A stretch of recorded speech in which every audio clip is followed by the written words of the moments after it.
our Theories and Thoughts podcast. Did you miss us? Was it like two weeks, Fancy? Yeah, it's been 2 weeks. How y'all doing? What y'all got going on? What's popping? What's popping? Well, Fancy and I did want to address the reason why we've been gone for a little while. I have left the magazine. I am no longer the managing editor. I left so I can continue building my brand. So, as you guys know, I put on my shirt today.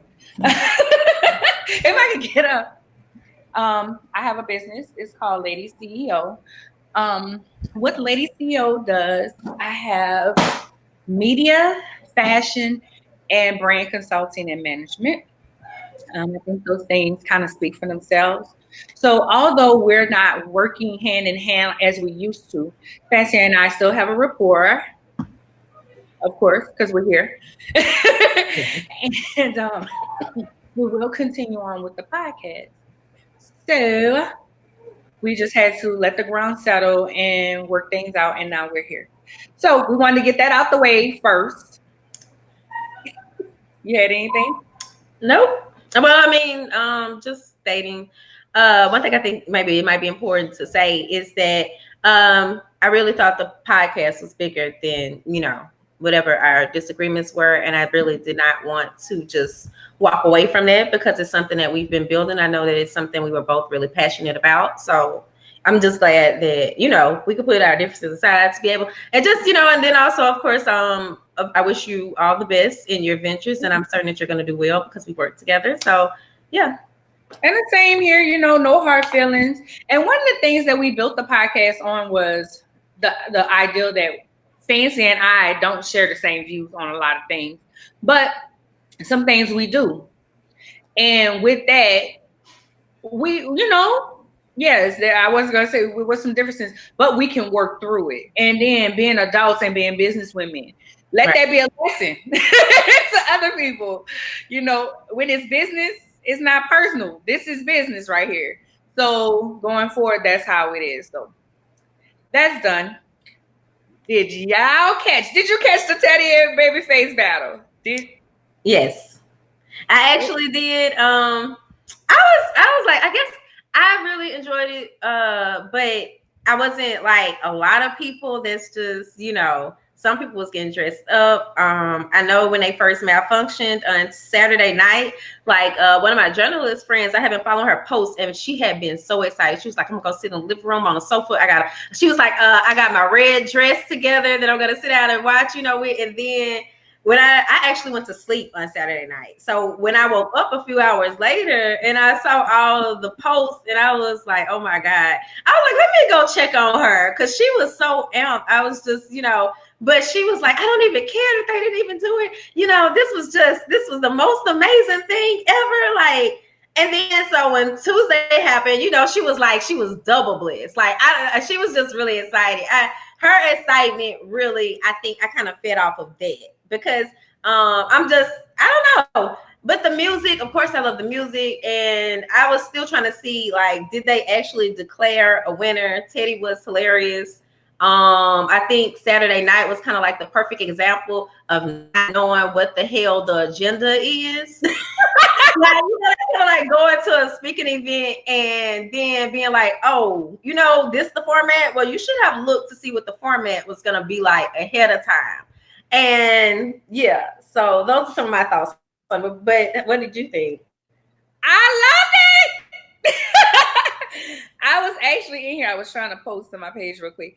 I was in here painting at the time when it started last night, and then I was like, okay. I got up, danced, I sung. It was like many people were saying, I can't say the word. I cannot say the word. It's not coming to me. Nostalgic. That's it. Yeah. And it was remembering where you were when when you first heard those songs, how you felt. I always tell people, we were singing songs thinking we knew something. Like we knew something about love. Right.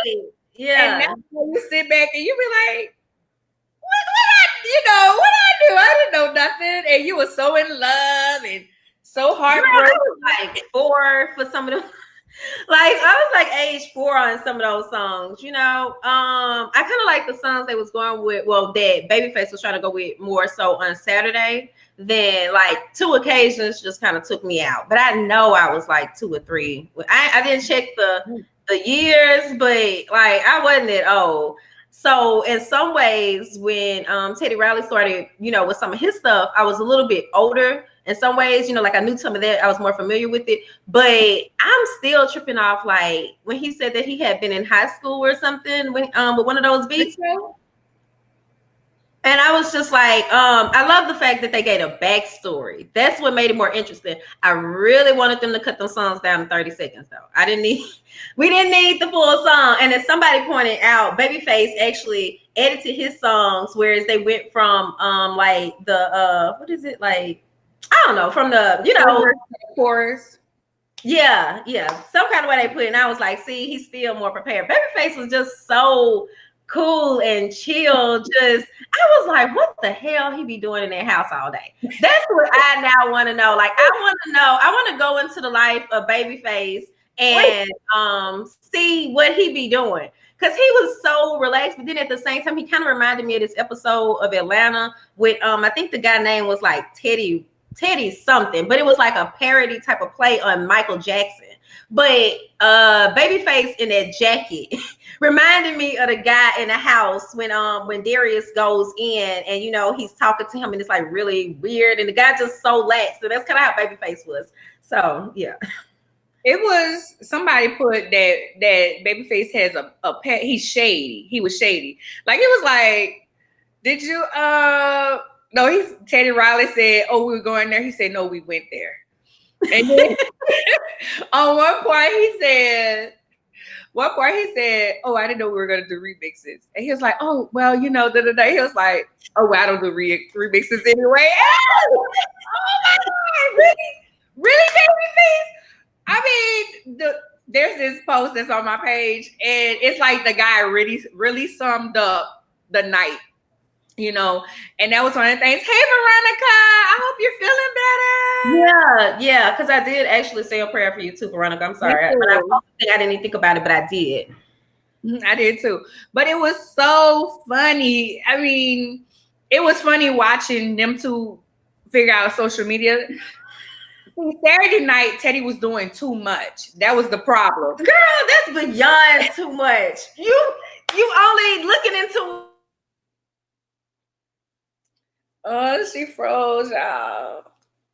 I'm fixing my shirt. Let me go out and come back in.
Anya, can you hear me? Mm-hmm. Okay, I'm sorry, y'all. Blame it on Cox because that's who it is. But It's all right. Hey, Susanna, I see you there. But I thought it was funny. I thought it was entertaining. That guy who every time Teddy on Saturday night, it was hilarious. Every time Teddy went to play a beat, the guy got up and was dancing. And when he finished, he was like this on his phone. Like on cue. When the music starts. and so he finished, but what is he doing with his phone?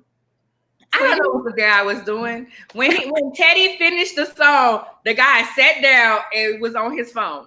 Oh, so it was like, okay, so it was on cue happiness, you're saying. Like, okay.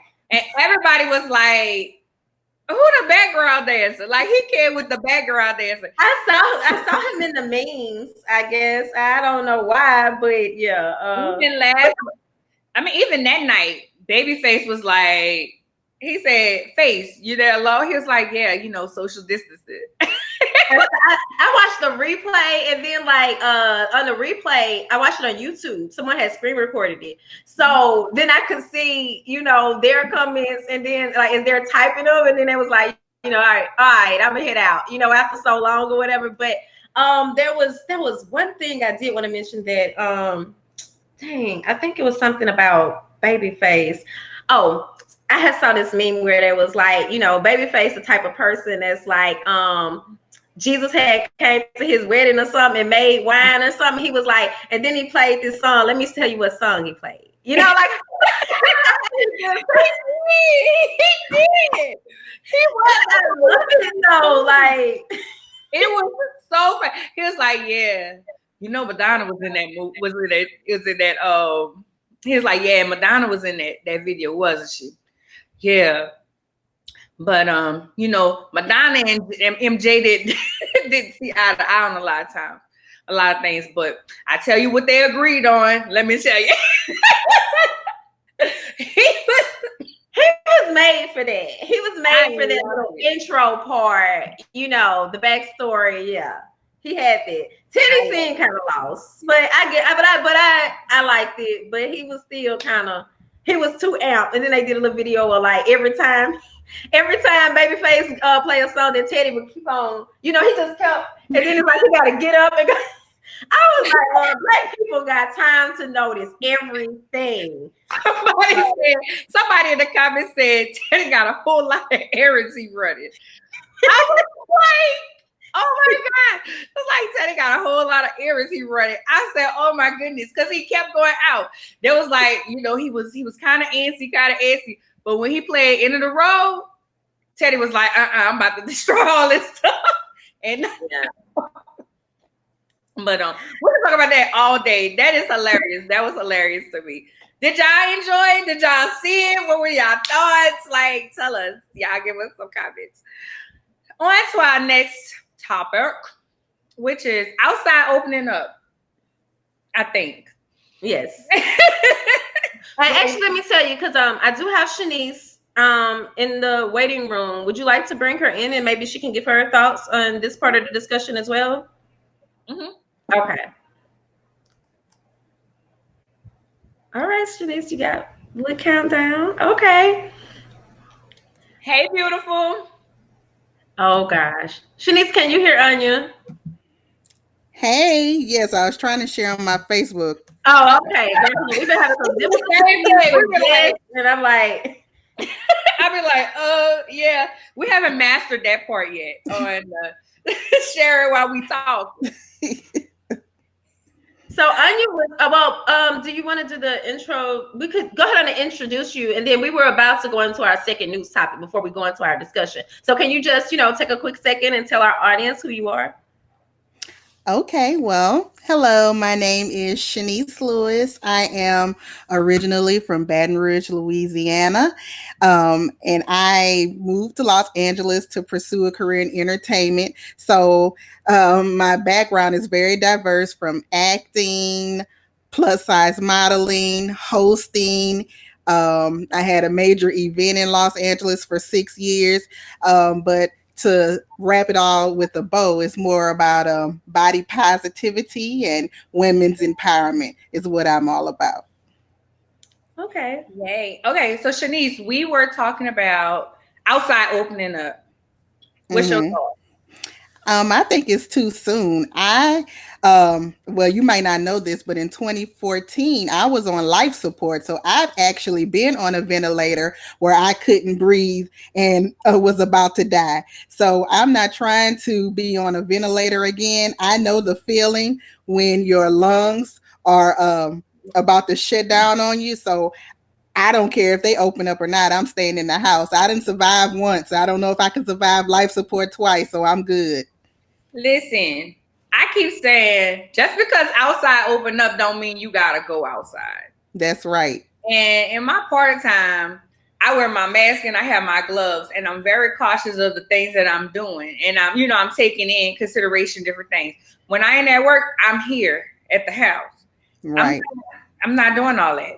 Outside can open up all day. Again, everybody's like, well, it shouldn't, this, that, and the other. You don't have to go. You don't got to go do that. Like, if that's not your judge. But if those people want to go out there and do whatever, bye.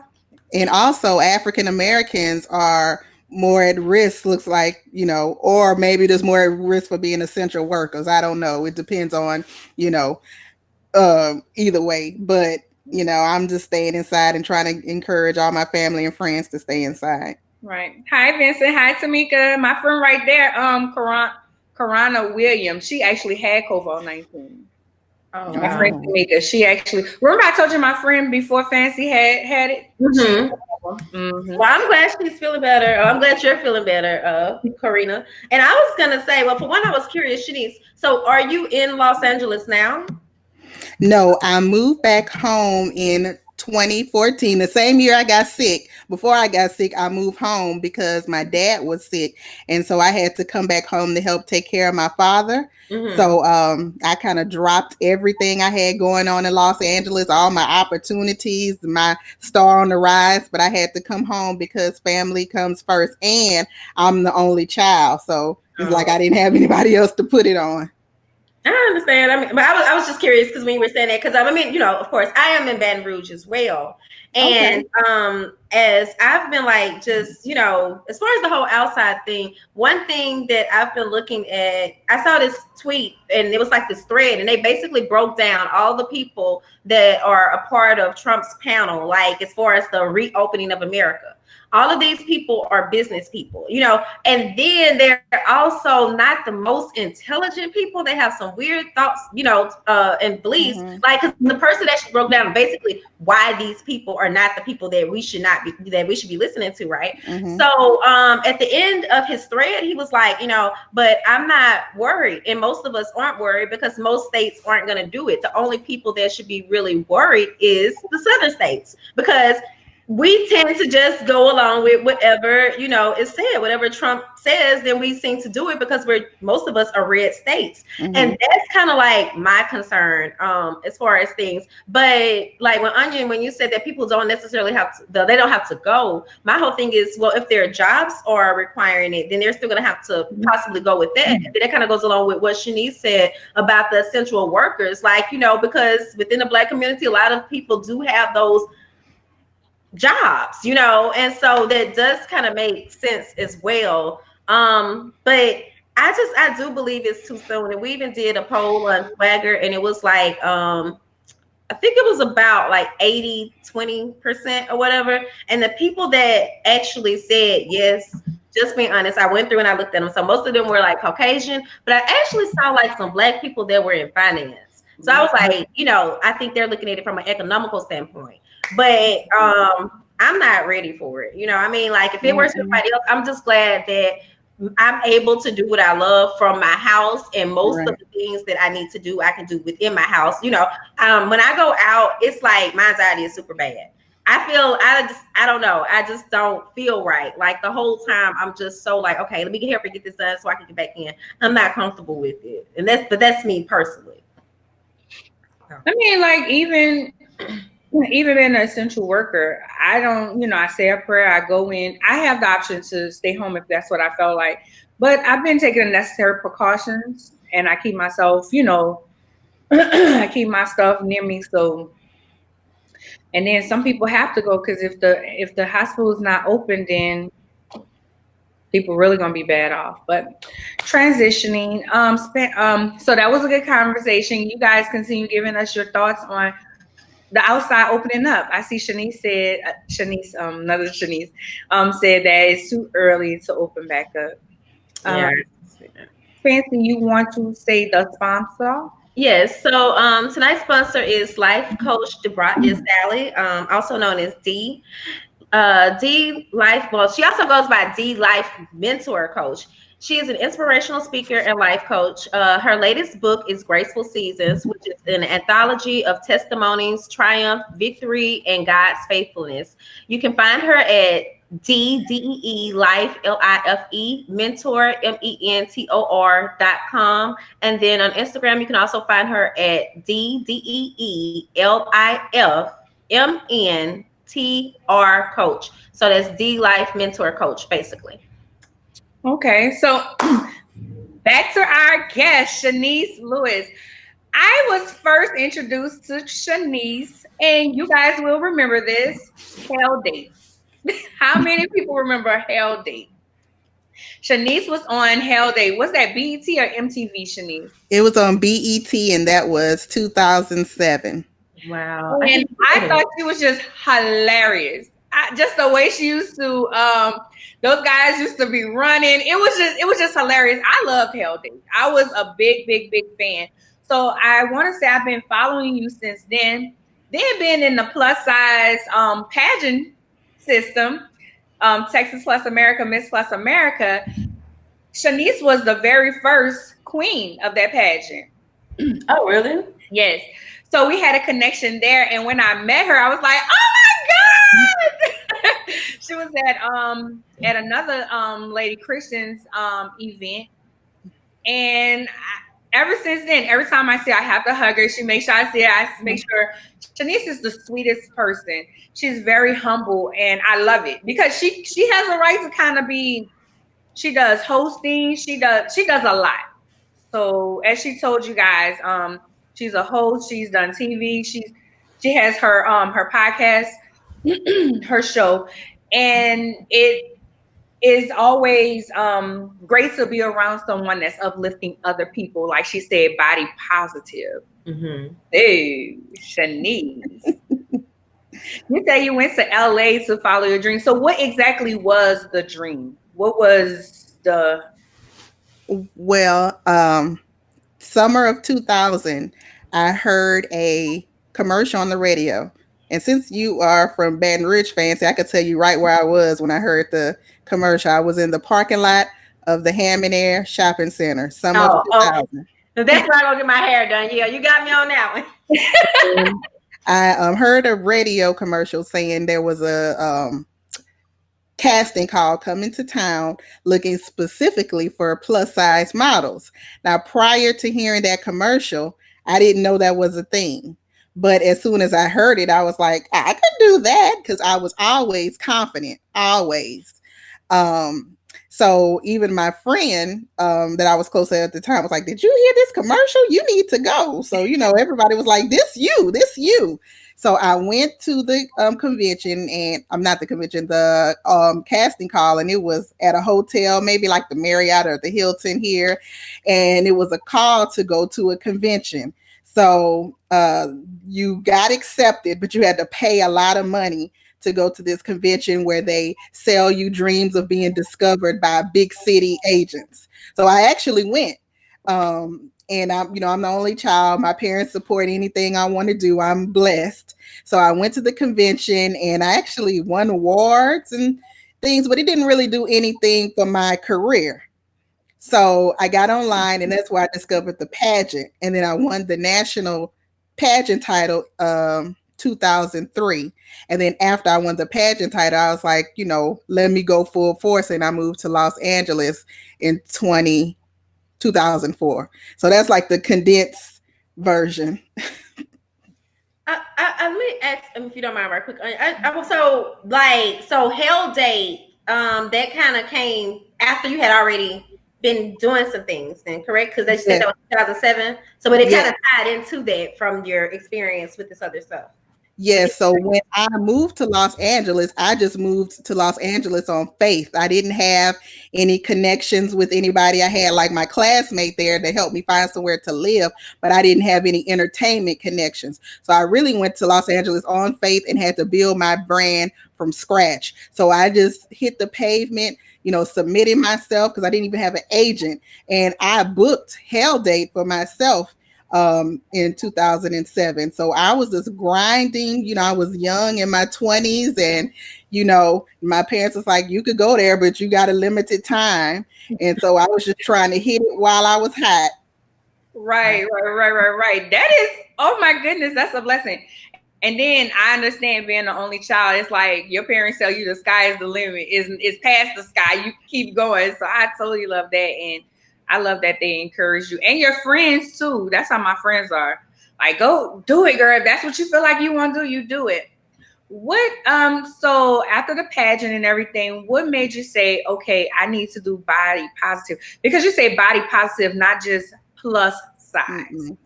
Because well, my thing is, I am plus size, so I always like to empower plus size women just by being a positive role model and example.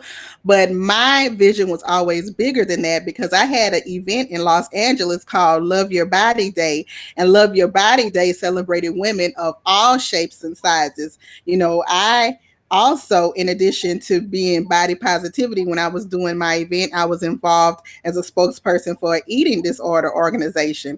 And so I never had an eating disorder, but it all tied into everything about your self-esteem and your confidence. Because, some women, when you tell them that they need to be healthy and they need to lose weight to do this and that, some people do very unhealthy things to try and achieve that thing. So, when you talk about health, you have to understand that everybody is not on the same page about what is a healthy approach to being healthy. People do very things outlandish, like I was in LA, so plastic surgery, like, so always celebrating our unobtainable standard of beauty is what I was against, and just try to expand the definition of what is beautiful.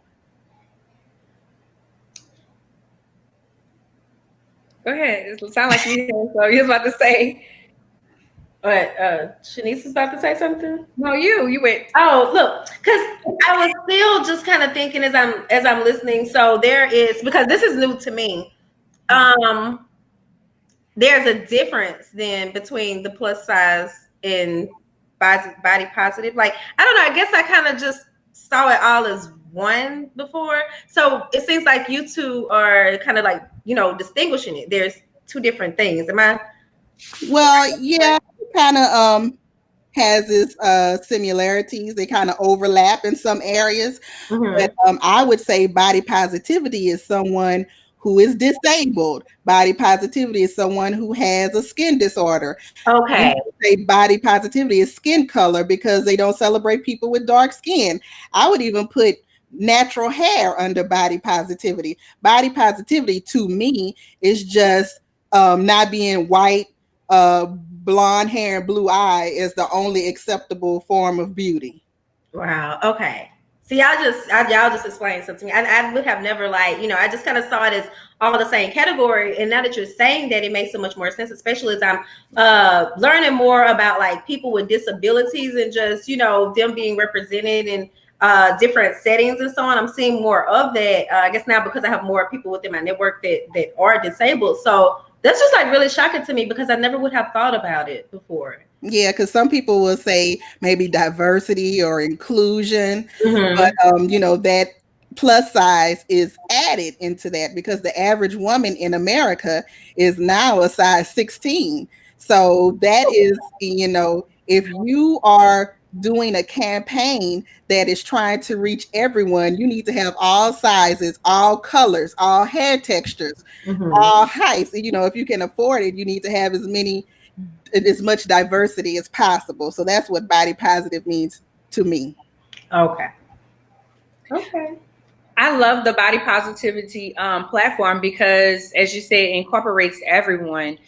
Are there people who, I mean, because people find a problem with everything. Hey, Sharona, people find a problem with everything. Have you come across people that was like, why I gotta be body positivity? Why I gotta be this? Why I gotta be that? And how did you handle it if you did? Well, I have had some negative comments before. Anybody that's plus size and in the spotlight is going to get negative comments, period. It doesn't matter. Now, I don't get it as much as the other people because I don't really post very suggestive pictures, with lingerie and showing everything. But, the number one critique people will say is you're promoting obesity, which is not true because you can work out, like the three of us can have the same diet, go work out together. We still not all gonna come out the same size and in the same shape. Right. Some people just genetically will not be a size two. It's just not, they just not built like that. I don't want to be no two. I love these curves, baby. Sorry. But So, go ahead. Oh, no, I was just going to say, so the number one thing when people say you promoting obesity, but I don't think so. It's more about promoting self-esteem. It's more about promoting confidence, promoting that you are worthy just as you are. And that's at any size, because sometimes you fluctuate. You might be at a bigger size, or like maybe you just had a baby or something. You're still worthy and you're still beautiful no matter what size you are. So are there I mean, just because I definitely see how the plus size community has been growing, and just, the different, I see the difference in the campaign ads and so on. And I mean, there's still so much further it seems like, that there is to go. But do you are you now finding there to be, more opportunities, and how does that look for you? Absolutely. There are definitely more opportunities as people in the marketing space are seeing that is profitable to be more diverse. I mean, I don't think they're necessarily trying to build women's self-esteem, but if you're trying to make money, then you need to include everybody because everybody's money spends. Come on So, if you want to sell clothes, you will make more money selling more sizes than just shedding out half of America. So it just makes business sense now to be inclusive. Right. So, Miss Chenese has the Chenese Lewis Show. So, tell us about your podcast, number one plus size podcast. Hey, tell us about your podcast and what things can they learn from in your podcast? I actually listened to it, so Well, thank you for that. So I started my podcast in 2008 when I was living in Los Angeles. And the reason I started my podcast is because I was taking hosting classes. So I, host live events and I host on my podcast, but I actually was trained because initially I was trying to do red carpet hosting, like at the Oscars or the Grammys or whatever.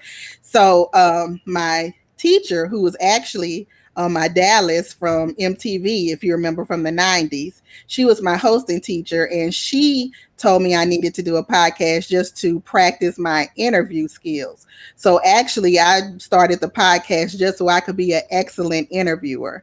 And so I started in 2008, so it's been about 12 years now.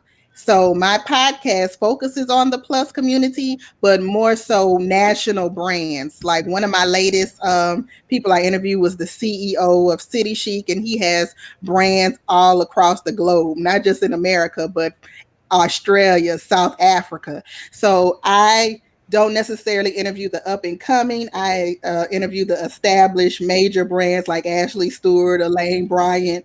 And, it's been very successful as far as establishing me as an expert in the industry.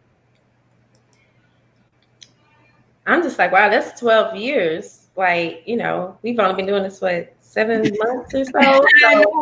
You've been ahead of the game. So, but did you initially kind of start out with the aspiring people? Just think, because I know, of course, at that level, you got to start reaching further. But did you initially kind of start out with aspiring individuals? Yeah, so when I started my podcast in 2008, the concept was still the same because I had already been in the industry since, I learned what it was in 2000. So I was already in the industry. I already had, the pageant title. I already had moved to Los Angeles and had some accolades. So I was still able to get major people on my podcast at the beginning. So it's the same content. I've just, grown better over time. And also, I've been able to get national press. Like I've been quoted in the Chicago Tribune. I've been featured in the podcast Business Journal. So, it's just a nice platform because a lot of people do things in the plus size industry, but they aren't able to get mainstream media. That's why media outlets such as yours are important because there's a lot of people that do things, but they won't get in the local newspaper on the local news because some people won't find it newsworthy. So it's just good to have a platform that is respected to shine a light on what people are doing that's positive. Right. Thank you for that.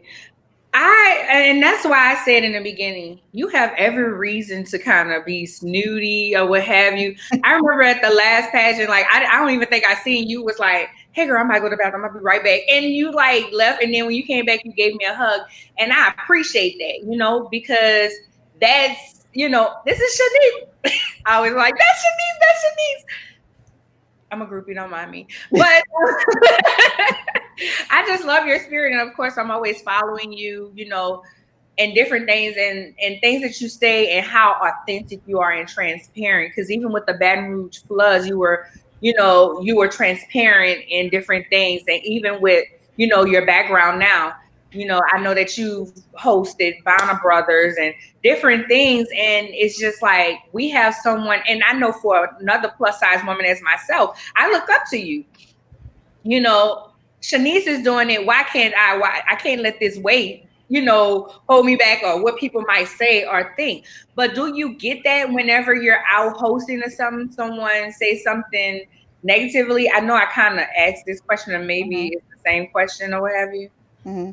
Well, when I'm out in public, no, I do not get any negative things. Or if I'm host, because I host a lot of mainstream events like the Natural Hair Expo during the Essence Festival. But you got to remember what I said: the average size woman is a size 16. So it's like I'm plus size, but I'm still on the socially acceptable side of plus size.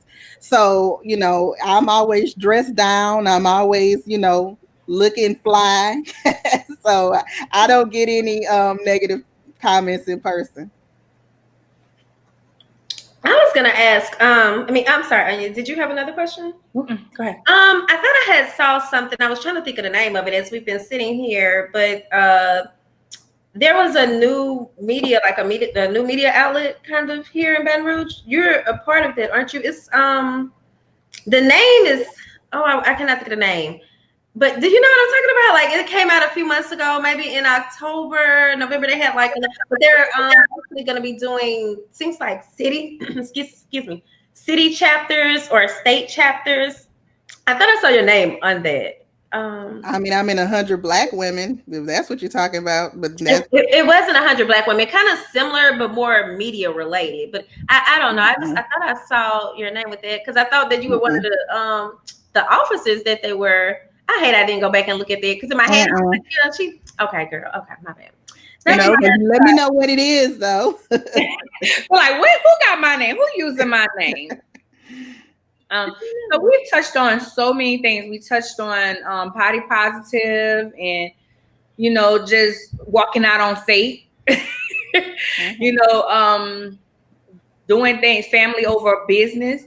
You want to speak to that? I don't think we really just went on there. How difficult was that move to say, you know what, my father's sick, I'm leaving?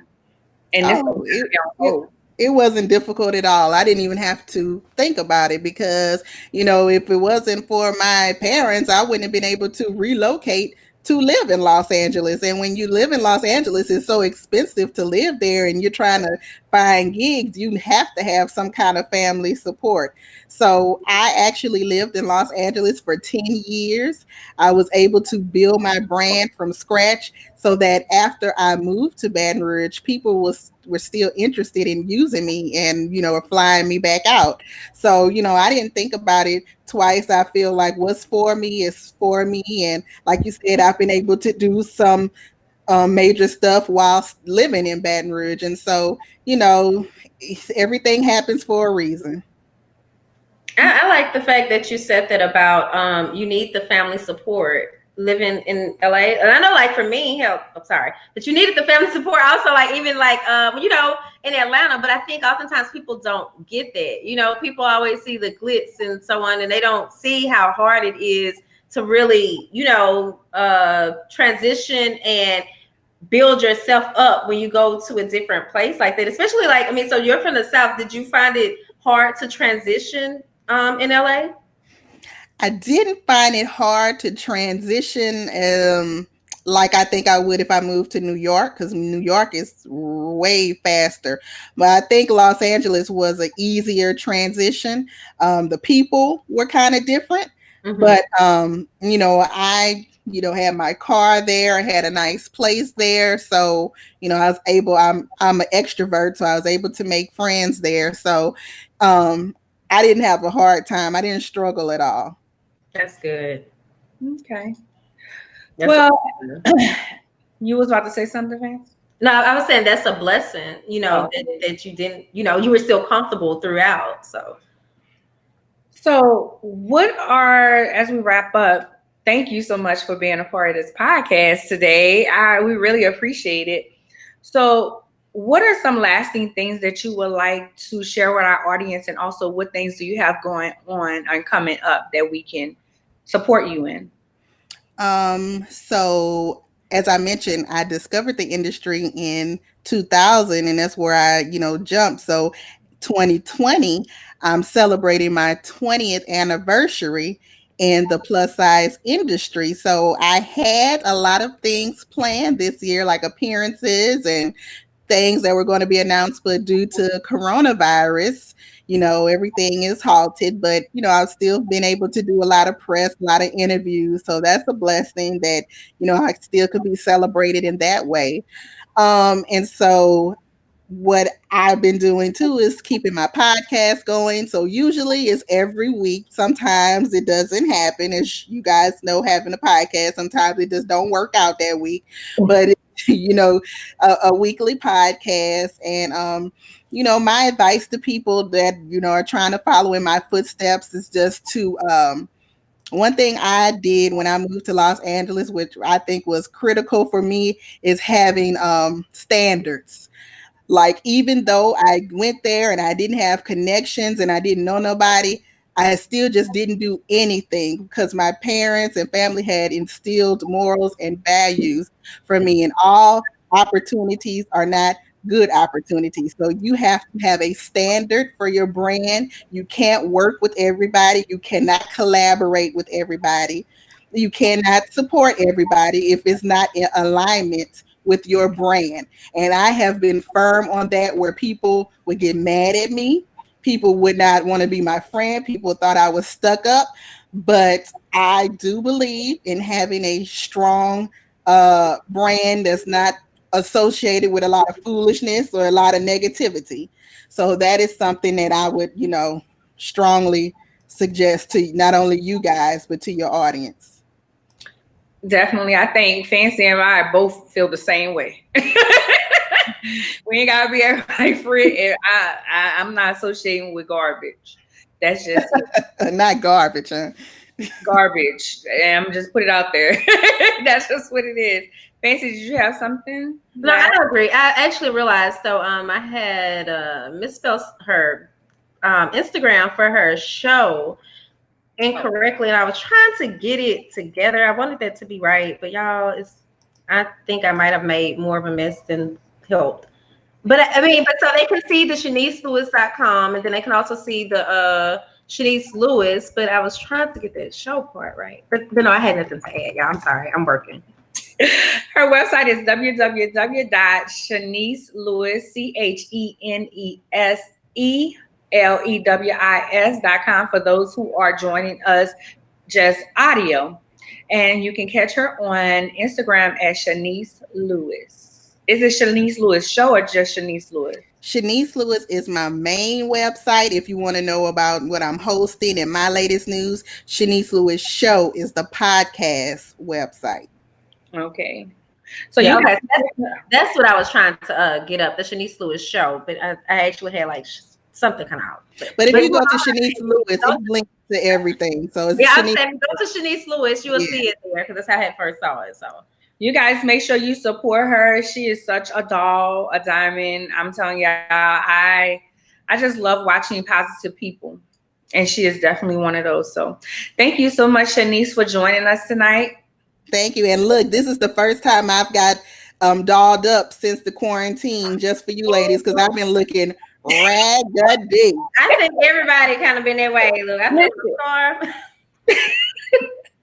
So this is just for you guys. Thank you. We appreciate it. No problem. All right. Bye, girl. Bye-bye. Bye.